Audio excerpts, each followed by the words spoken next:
It's Alex Cosper from SAC TV with Joe G on camera there. And we're at the Crocker Art Museum, very historic place. And I'm with David Watts Barton, who grew up here in Sacramento, ended up writing for the Sacramento Bee, and then later was with the Sacramento Press, and has done a lot of things for the Sacramento community. And we're going to talk about some of those things. Don't have time to talk about all of them. Well, you know. But how about growing up? You went to Miraloma High? I went to Miraloma High School, yep. So how did you go from Miraloma to the Bee? I got a job at the place that everybody wanted to get a job, which was Tower Records on Watt Avenue, and I was working in there, and at the same time I always wanted to write about music. I love listening to music, and I always had an opinion about everything, and so I wanted to write about it. And so when I was 16, while I was still in high school, which was the early 70s, I started writing for little local newspapers like Carmichael Times. Back then it was sort of this hippie magazine called Get Together. Okay. And I wrote some stuff for them, and Centertown News, which was the original sort of pre-Sacramento News and Review weekly, alternative weekly. And I started writing for them, and then let's see what happened. I was traveling a lot back then, and I would sort of come and go, but when I was here I'd work in Sacramento, I'd work at a tower and go to college. And which tower, by the way? Watt Avenue. The place where I grew up. That was my hang. That was the hang. That was the place. I went to Rio Americano, kind of in that area, right, and that's where I would hang. I was one of those loner rock and roll kids that needed a place to hang with lots of books and records. And yeah. That was the place. It was the place, because the thing, I actually wrote a column for the Bee about it a long time ago, which was like from the tower block you could see the rest of the world. Because Sacramento at that point was like, it was such a cow town and such a small government town, you know, and it's like it's changed so much. Yeah. Still has those aspects, but it was a lot smaller, and where we grew up was out sort of on the edge of town.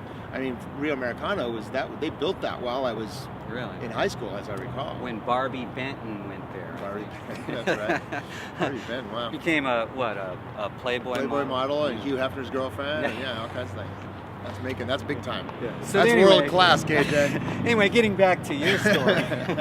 Getting back to my story. Getting back from, my story is the story of Sacramento.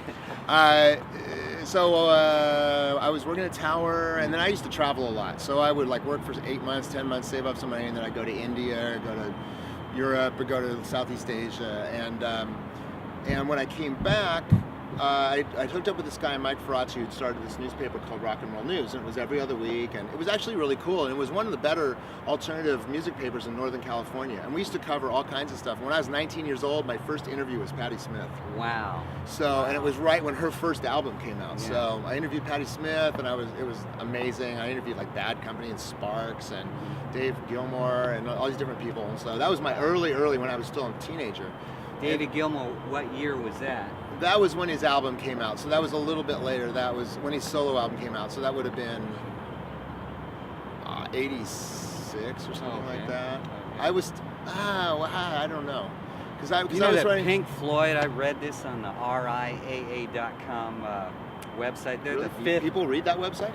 I do, okay. But then again, I'm a loner rock and roll nutcase. But anyway, I saw that Pink Floyd was the fifth best-selling artist of all time, and you never hear about that kind of stuff, but well, Dark Side of the Moon and The Wall right there. But those are great albums, but they didn't have hit singles. They had a few, but you don't think of them as like a bunch of hit singles.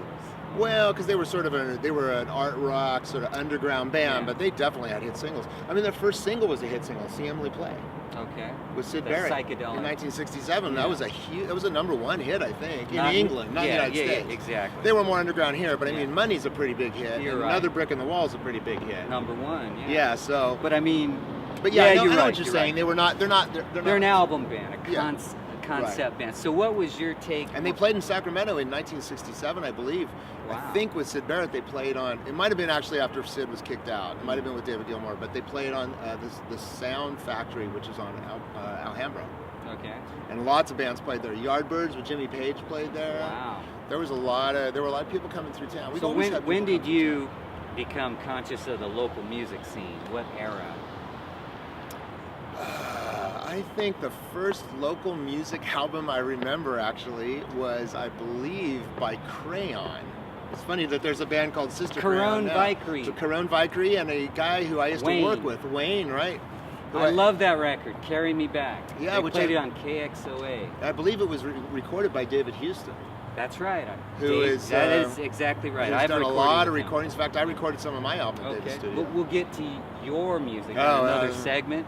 And we're gonna have to we'll talk also about get that. to some other things, picking up this story in other segments. But right now we're going to take a little break. Look for part 2 of Alex Cosper's interview with David Watts Barton.